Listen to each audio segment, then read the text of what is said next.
हैं, स्वागत है आपका हमारे यूट्यूब चैनल में। आज हम फिर एक नए वीडियो के साथ है ना 30 प्रश्नों का एमसीक्यू देखेंगे बाल विकास एवं शिक्षण शास्त्र का। ये जो वीडियो है आपके लिए सीजी टेट शिक्षक भर्ती जो होना है उसके लिए बहुत ही उपयोगी हो सकता है।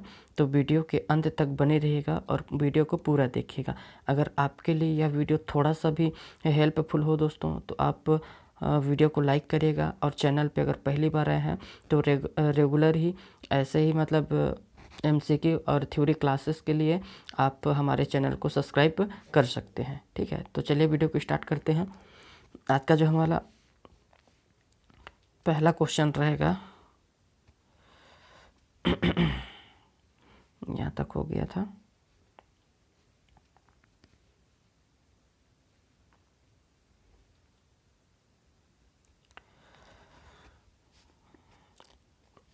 देखिए पहला क्वेश्चन क्या है कि एक कॉलेज जाने वाली लड़की ने पर्स पर कोट फेंकने की आदत डाल ली है। लड़की की माँ ने उससे कहा कि कमरे से बाहर जाओ और कोट को खूंटी पर टांगो।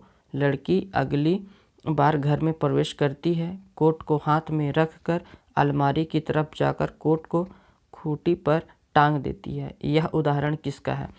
ऑप्शन देखिएगा, श्रृंखला अधिगम का, दूसरा उद्दीपन अनुक्रिया अधिगम का, तीसरा प्रत्यक्ष अधिगम का, चौथा उपयुक्त में से सभी। तो इस प्रश्न का जो सही उत्तर होगा दोस्तों ये है श्रृंखला अधिगम का। ठीक है, अगला प्रश्न देखिए, अधिगम को प्रभावित करने वाला व्यक्तिगत कारक क्या है? अधिगम को जो प्रभावित करता है उसका व्यक्तिगत कारक पूछ रहा है। तो ए नंबर में देखिएगा संचार के साधन, बी में समवयस्क समूह, तीसरे में अध्यापक, चौथे में परिपक्वता एवं आयु। तो इस प्रश्न का सही उत्तर क्या होगा? परिपक्वता में आयु। ठीक है, अगला प्रश्न देखिए, अधिगम नियोक्ता का लक्षण है ना। पहला में भागने की प्रवृत्ति होना, अशांत ऊर्जावान एवं अतिवन शाक होना, या अवधान संबंधित बाधा, या फिर अभिप्रेरणा का अभाव। तो इस प्रश्न का सही उत्तर क्या है? अवधान संबंधित जो बाधा है यह अधिगम नियोक्ता का मुख्य एक लक्षण है ना। अगला देखिए, रचनात्मक लेख का नियोजन होना चाहिए। जो रचनात्मक है उसका नियोजन, लेख का नियोजन होना चाहिए। तो पहला ऑप्शन देखिए, केवल उन छात्र के लिए जो कक्षा स्तर पर पढ़ते हैं, है ना, केवल उन छात्रों के लिए जो लंबे वाक्य को लिख सकते हैं, और केवल उन छात्रों के लिए जो समाचार पत्र के लिए लेखन चाहते हैं। तो इस प्रश्न में सही उत्तर हो जाएगा इनमें से सभी। अगला प्रश्न देखिएगा, सीखने के लिए कौन सा कारक है जो सीखने को प्रभावित करता है? पहला नंबर है विद्यार्थी का शारीरिक व मानसिक स्वास्थ्य, दूसरा है प्रेरणा व उपलब्धि का अभिप्रेरणा, तीसरा है उत्सुकता और इच्छा शक्ति, और चौथा है उपयुक्त में से सभी। तो इस प्रश्न का सही उत्तर क्या होगा? इनमें से सभी सही ही है। अगला प्रश्न देखिए, सीखने का सिद्धांत जो पूर्ण रूप से और केवल अवलोकनीय व्यवहार पर आधारित है, सीखने के सिद्धांत से संबंधित है। तो किसके सिद्धांत से संबंधित है? तो ऑप्शन देखिए, विकासवादी का, दूसरा है व्यवहारवादी का, तीसरा है रचनावादी का, चौथा है संज्ञानवादी का। तो इस प्रश्न का सही उत्तर क्या होगा? तो व्यवहारवादी से संबंधित है। अगला प्रश्न देखिए, विद्यार्थियों को खाली स्थान के लिए प्रोत्साहित नहीं करना चाहिए। उत्तर प्रश्न में ही देखिएगा नहीं करने के लिए पूछा गया है ना। तो समूह कार्य में दूसरे शिक्षार्थियों के साथ सक्रिय रूप से अंतर क्रिया करने के लिए, दूसरा में अधिक से अधिक पाठ्य सामग्री क्रिया में हिस्सा लेने के लिए, तीसरा शिक्षक जो पूछ सकते हैं उन सभी प्रश्नों का जो उत्तर है याद करने के लिए, या कक्षा के अंदर और बाहर अधिक से अधिक प्रश्न पूछने के लिए। तो इस प्रश्न का नेगेटिव क्वेश्चन है तो इसका आंसर भी नेगेटिव होगा, है ना। याद शिक्षक को पूछ सकते हैं उन सभी प्रश्नों को याद करने के। ठीक है, अगला प्रश्न देखिएगा, निम्नलिखित में से कौन सा रचनात्मक आकलन के लिए उचित उदाहरण नहीं है? तो नहीं पूछा गया तो याद रखिएगा मौखिक प्रश्न पहला, दूसरा में सत्र परीक्षा, तीसरा में प्रश्नोत्तरी और खेल, और चौथा है दत्तेकार। तो इस प्रश्न का सही उत्तर क्या होगा? सत्र परीक्षा। ठीक है, अगला देखिएगा, विद्यार्थियों के सीखने में जो रिक्तियां रह जाती है उनके निदान के लिए खाली स्थान होना चाहिए। क्या होना चाहिए? तो देखिए ऑप्शन में सघन अभ्यास कार्य, दूसरा है सभी पाठों को व्यवस्थित रूप से दोहराना, तीसरा है विद्यार्थियों और अभिभावकों को उपलब्धि के बारे में बताना, और चौथा है समुचित उपचारात्मक कार्य करना। तो इस प्रश्न का सही उत्तर क्या होगा? हमारा डी नंबर हो जाएगा, समुचित उपचारात्मक कार्य करना। अगला प्रश्न देखिए, निम्न में से कौन सा शिक्षण कुशलता से संबंधित है? तो पहला है श्यामपट्ट पर लिखना, प्रश्नों को हल करना, प्रश्न पूछना, या इनमें से सभी। तो इस प्रश्न का सही उत्तर क्या होगा? इनमें से सभी होगा। अगला देखिएगा, खाली स्थान को अनुप्रेरित शिक्षण के एक संकेत के रूप में विवेचन किया जाता है। तो पहला ऑप्शन में है कक्षा में अधिगम उपस्थिति, दूसरा शिक्षक द्वारा दिया गया उपचारात्मक कार्य, तीसरा विद्यार्थी द्वारा प्रश्न पूछना, और चौथा है कक्षा में पूर्ण निर्भरता होना, है ना। तो इस प्रश्न का सही उत्तर क्या होगा? तो विद्यार्थी द्वारा प्रश्न पूछना इस प्रश्न का सही उत्तर होगा। अगला देखिएगा, आप एक अति सक्रिय बालक को कैसे सही दिशा में लाएंगे? तो पहला ऑप्शन, उसे पहले पंक्ति में बैठाएंगे तथा उस पर कड़ी नज़र रखेंगे, दूसरा उसे कक्षा के कोने में बैठाने की जगह निर्धारित करेंगे, या तीसरा उसे श्यामपट्ट की आधी तरफ करने का काम देंगे, या ये उपयुक्त में से कोई नहीं। तो इस प्रश्न का सही उत्तर क्या हो जाएगा हमारा? उसे श्यामपट्ट की आधी साफ करने का काम देंगे, है ना। अगला प्रश्न देखिए, एक अभिभावक आपसे विद्यालय में मिलने के लिए कभी नहीं आता है, तो आप क्या करेंगे? बच्चों की अपेक्षा करेंगे, या अभिभावक को लिखेंगे, आप स्वयं उससे मिलने जाएंगे, या बच्चे को दंड देना शुरू करेंगे? तो इस प्रश्न का सही उत्तर क्या होगा? आप स्वयं उनसे मिलने जाएंगे, ठीक है। अगला प्रश्न देखिए, बच्चे की जिज्ञासा शांत करनी चाहिए जब शिक्षक फुर्सत में हो, जब विद्यार्थी फुर्सत में हो, कुछ समय के पश्चात, या फिर डी है तत्काल जब विद्यार्थी द्वारा जिज्ञासा की गई है। तो इस प्रश्न का सही उत्तर क्या होगा? तत्काल जब विद्यार्थी द्वारा जिज्ञासा की गई है। अगला है, शिक्षक को ज्ञान होना चाहिए। किसका ज्ञान होना चाहिए? अध्यापन विषय का ज्ञान होना चाहिए, बाल मनोविज्ञान का ज्ञान होना चाहिए, या शिक्षा साहित्य का ज्ञान होना चाहिए, या फिर अध्यापक विषय और एवं बाल मनोविज्ञान का। तो इस प्रश्न का सही उत्तर हमारा डी नंबर ही होगा, अध्यापन विषय का और बाल मनोविज्ञान का उसको ज्ञान होना चाहिए। शिक्षक एवं विद्यार्थी के मध्य संबंध कैसा होना चाहिए? तो स्नेह का होना चाहिए, विश्वास का होना चाहिए, सम्मान का होना चाहिए। तो इस प्रश्न का सही उत्तर क्या होगा? ये सभी महत्वपूर्ण है, तो ये सभी होगा, है ना। अगला प्रश्न देखिए, एक अच्छा अध्यापक विद्यार्थियों के मध्य बढ़ावा देता है। तो पहला ऑप्शन है प्रतियोगिता की भावना को, सहयोग की भावना को, प्रतिद्वंद्विता की भावना को, है ना, और तटस्थता की भावना को। तो इस प्रश्न का सही उत्तर क्या होगा? बी नंबर होगा, सहयोग की भावना, है ना, अध्यापक और विद्यार्थी के मध्य में बढ़ावा देता है, ठीक है। अगला प्रश्न है, बच्चों में नैतिकता की स्थापना के लिए सर्वोत्तम मार्ग है। तो इसको क्या मार्ग है इसका? उन्हें धार्मिक पुस्तक पढ़ाना चाहिए, दूसरा है शिक्षक का आदर्श रूप से व्यवहार करना चाहिए, या तीसरा उनका मूल्य शिक्षा पर मूल्यांकन करना चाहिए, या चौथा उन्हें प्राप्तकालीन सभा में उपदेश देना चाहिए। तो इसका सही उत्तर क्या होगा? शिक्षक का आदर्श रूप से व्यवहार करना चाहिए, ये जरूरी है। और निम्न में से कौन सा कथन शिक्षण के बारे में सत्य नहीं है? तो नहीं पूछा गया है, ध्यान रखिएगा इसको। शिक्षण में सुधार किया जा सकता है, शिक्षण औपचारिक एवं अनौपचारिक है ना, और शिक्षण विज्ञान के साथ साथ कला भी है, और अगला है शिक्षण अनुदेशन है। तो इस प्रश्न का सही उत्तर होगा शिक्षण अनुदेशन है। अगला प्रश्न देखिए, निम्न में से कौन सा व्यवहार भावनात्मक बाधा को प्रदर्शित नहीं करता है? तो पहला बाल अपराध, दूसरा कमजोर को डराने वाला, है ना, और भगोड़ापन और स्वालीनता। तो इस प्रश्न का सही उत्तर क्या होगा? हमारा स्वालीनता हमारा सही उत्तर होगा, ठीक है। अगला देखिएगा, आपकी कक्षा में कुछ छात्र अति मेधावी हैं, आप उन्हें किस तरह से पढ़ाएंगे? तो कक्षा के साथ, उच्च कक्षा के साथ, या समृद्धिकरण कार्यक्रमों के द्वारा जब वे चाहें। तो इस प्रश्न का सही उत्तर क्या होगा? समृद्धिकरण कार्यक्रमों के द्वारा।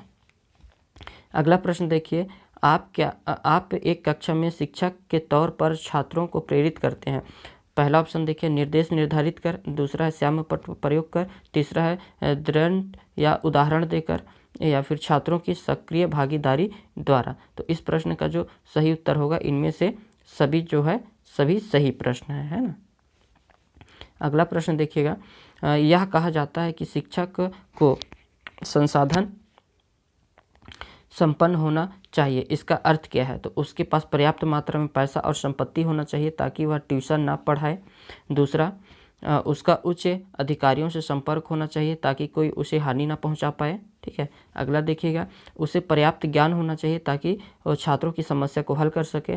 तीसरा, छात्रों के बीच अच्छी बैठक होनी चाहिए ताकि अधिकरण उसके विरुद्ध कार्यवाही ना कर सके। तो इस प्रश्न का जो हमारा सही उत्तर होगा उसे पर्याप्त ज्ञान होना चाहिए ताकि छात्रों की समस्या को हल कर सके। अगला प्रश्न देखिए, निम्नलिखित में से कौन सी विशेषता आंतरिक रूप से अभिप्रेरित बच्चों के लिए सही नहीं है? तो उन्हें कार्य करने में आनंद आता है, वे कार्य करते समय उच्च स्तर की ऊर्जा प्रदर्शित करते हैं, वह चुनौती भरे कार्यों को पसंद करते हैं, वह हमेशा सफल होते हैं। तो इस प्रश्न का सही उत्तर क्या होगा? वह हमेशा क्या है? सफल होते हैं। ठीक है। अगला प्रश्न देखिए, यदि कुछ विद्यार्थी कक्षा में अध्ययन के चित्तवृत्ति में नहीं है तो आप क्या करेंगे? उन्हें अध्ययन के लिए बाध्य करेंगे, उन विद्यार्थियों को कक्षा छोड़ने के लिए कहेंगे, उन्हें चेतावनी देंगे कि वह अवश्य अध्ययन करे, नहीं तो आप प्रधानाध्यापक को सूचित कर देंगे, या डी, उन्हें उनकी रुचि अथवा आप अपने विषय के अनुसार है ना पूरे चीज़ें बताएंगे। तो इस प्रश्न का सही उत्तर क्या होगा? हमारा डी नंबर होगा, उन्हें उनकी रुचि के अनुसार अथवा आप अपने विषय के अनुसार उनको क्या है कि रुचिपूर्ण बातें बताएंगे। अगला प्रश्न देखिए, किसी उद्दीपन के निरंतर दिए जाने से व्यवहार में होने वाला स्थान परिवर्तन कहलाता है, क्या कहलाता है? तो अभ्यासता या फिर अधिगम। अगला ऑप्शन है अस्थायी अधिगम या अभिप्रेरणा।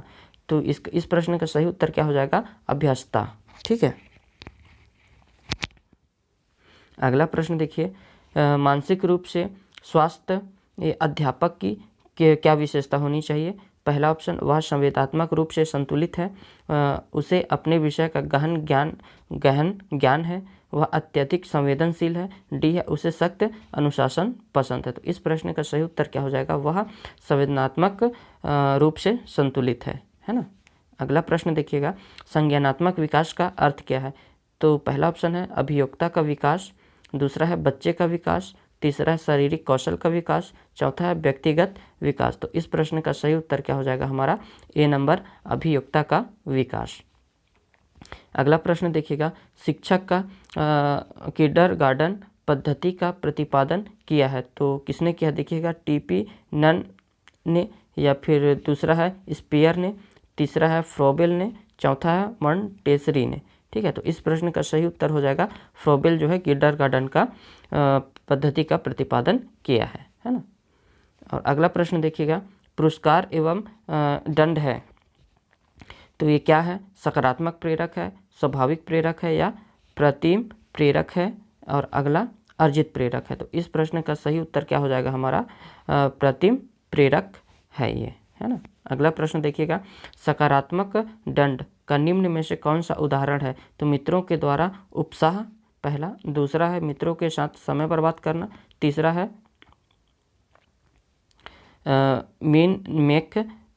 निकालना या बंद करना, या फिर उपयुक्त में से सभी। तो इस प्रश्न का सही उत्तर क्या हो जाएगा? हमारा ए नंबर मित्रों के द्वारा उपहास करना। ठीक है। अगला प्रश्न देखिएगा, 5 वर्ष का राजू अपनी खिड़की के बाहर तूफान को देखता है, बिजली चमकती है और कड़कड़ाने की आवाज़ आती है, फिर कुछ देर शांति के पश्चात बिजली कड़कती है, राजू बिजली की गर्जना सुनकर उछलता है। राजू का उछलना निम्नलिखित में से सीखने के किस सिद्धांत का उदाहरण है ना। तो इसमें इस ऑप्शन देख लेते हैं। इसका शास्त्रीय अनुबंधन का है, क्रिया प्रसूत अनुबंधन का है, प्रयत्न एवं भूल का सिद्धांत है, या इनमें से कोई नहीं। तो इस प्रश्न का जो सही उत्तर होगा शास्त्रीय अनुबंधन का सिद्धांत है। ठीक है। अगला प्रश्न देखिए, निम्न में से कौन सा कथन अभिप्रेरणा का एक प्रक्रिया के संदर्भ में उपयुक्त नहीं है? तो पहला ऑप्शन देखिए, वह व्यक्ति जो लक्ष्य की ओर ले जाता है, यह व्यक्ति शारीरिक आवश्यकताओं की संतुष्टि करता है, यह मनोवैज्ञानिक आकांक्षा को प्राप्त करने में सहायक होता है, या फिर यह व्यक्ति की अभिप्रिय स्थिति से दूर रखता है। तो इस प्रश्न का जो सही उत्तर होगा हमारा ए नंबर होगा, यह व्यक्ति को लक्ष्य की ओर ले जाता है। ठीक है, अगला प्रश्न देखिए, विद्यार्थियों को अभिवृत्तियों परिवर्तन के लिए निम्न में से किस विधि का प्रयोग अध्यापक को नहीं करना चाहिए? तो पहला है दबाव में किसी बात या विचार के लिए राजी करना, किसी विचार को दोहराना अथवा दृढ़तापूर्वक व्यवहार करना। तीसरा है किसी प्रशंसनीय व्यक्ति के द्वारा सार्थक एवं स्वीकृत करना, या चौथा है संदेश के साथ स्थापित करना। तो इस प्रश्न का सही उत्तर क्या हो जाएगा हमारा ए नंबर, दबाव में किसी बात या विचार के लिए राजी करना। अगला प्रश्न हो जाएगा बाह्य अभिप्रेरणा में समावेशित किया जाता है। तो क्या किया जाता है? ऑप्शन देखिएगा, प्रशंसा एवं दोषारोपण, दूसरा है प्रतिद्वंदिता, तीसरा है पुरस्कार एवं दंड, और चौथा है परिणाम का ज्ञान। तो इसमें जो सही उत्तर हो जाएगा हमारा पहला हो जाएगा प्रशंसा एवं दोषारोपण, और दूसरा हो जाएगा प्रतिद्वंदिता। ठीक है, जो 1 और 2 नंबर इसका प्रश्न का सही उत्तर हो जाएगा। अगला प्रश्न देखिएगा, क्रिस्टीना अपनी कक्षा को क्षेत्र भ्रमण पर ले जाती है और वापस आने पर विद्यार्थियों के साथ भ्रमण पर चर्चा करती है। वह खाली स्थान की ओर संकेत करता है। तो ऑप्शन देखिएगा, सीखने के लिए आकलन, आकलन के लिए सीखना, आकलन का सीखना, या सीखने का आकलन। तो इस प्रश्न का सही उत्तर क्या हो जाएगा? सीखने के लिए आकलन कर रही है। अगला प्रश्न देखिएगा, समायोजन से तात्पर्य स्वयं का विभिन्न परिस्थितियों में अनुकूलन करना है ताकि संतुष्टि किया जा सकता है। तो पहला ऑप्शन है दूसरों को, दूसरा है प्रेरकों को, तीसरा है उद्देश्य को, और चौथा है आवश्यकताओं को। तो इस प्रश्न का सही उत्तर क्या हो जाएगा? आवश्यकताओं को संतुष्ट किया जा सकता है ना। अगला प्रश्न देखिएगा, व्यक्तित्व स्थायी समायोजन है पर्यावरण के साथ, जीवन के साथ, प्राकृतिक के साथ। तो इस प्रश्न का सही उत्तर क्या हो जाएगा? इन सभी के साथ क्या है? स्थायी समायोजन करता है। ठीक है, अगला प्रश्न देखिए, संवेगों की उत्पत्ति होती है तो मूल प्रवृत्तियों से, गत्यात्मक क्रियाओं से, पोषण से, या इनमें से कोई नहीं। तो इस प्रश्न का जो सही उत्तर होगा, इस प्रश्न का सही उत्तर होगा मूल प्रवृत्तियों से।